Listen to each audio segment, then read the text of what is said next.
Birds are really nice. Sun is great. The temperature is just perfect. And it's pretty much the perfect day for vlogging. So let's go. This whole concept of being in judgment or in curiosity. And it was funny. This was a very quick conversation I had with Barb this morning.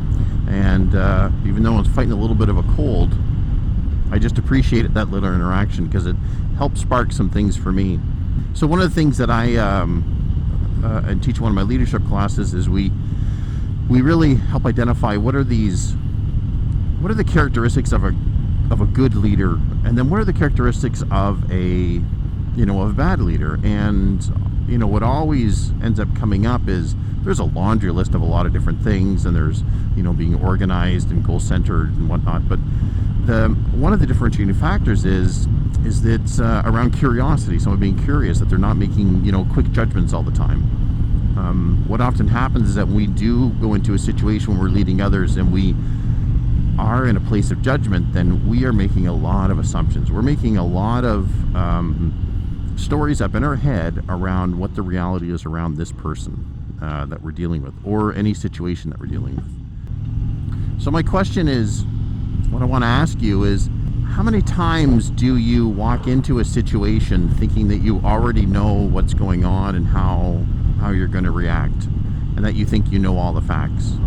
And I think it happens often, versus how often can we go in really being curious, and it's a choice, and it's a hard choice sometimes. There's situations when I could be dealing with, let's say, one of my clients, and comments are made around something, and then I'm immediately jumping to conclusions. I'm immediately making assumptions. I'm judging what those comments that they gave me, what they mean, and I'm reacting to them.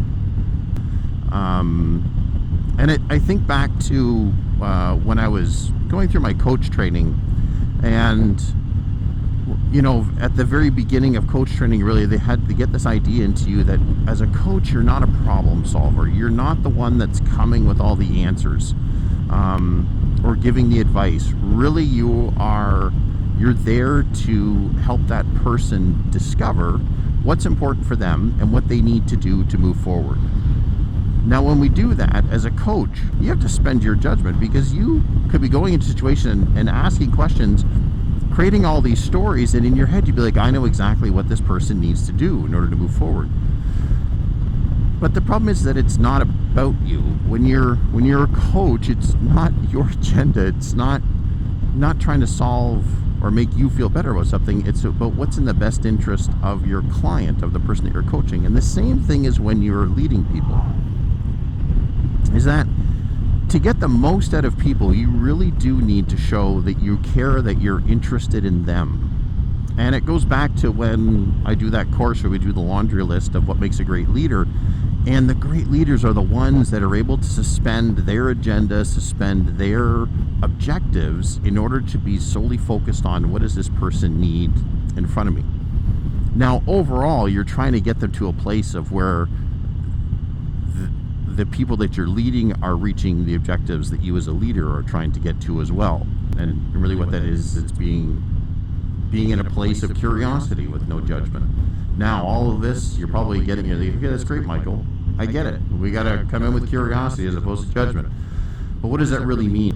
From my conversation with Barb, she reminded me of this great exercise that we did when we were coach training, which was they would give you 6 questions that you could only use when you were coaching. And they were very kind of like open-ended, broad-reaching questions like, well, what do you want?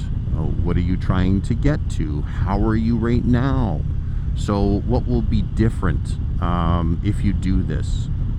What will be the same in 6 months if nothing changes? So all these sort of broad questions, and that was the only things you're able to use. And after doing kind of this role play or this real play with people, is that what you discover is that by asking these very open-ended questions that are designed to be without judgment, because you can't interject, like say something that you're thinking in there, then you discover a lot more. It's much healthier when we're able to lead teams from this place of curiosity, because now this sounds like, kind of woo-woo or kind of big words, but really what it means is just suspend your judgment, like suspend your idea that you know how this is going to end up.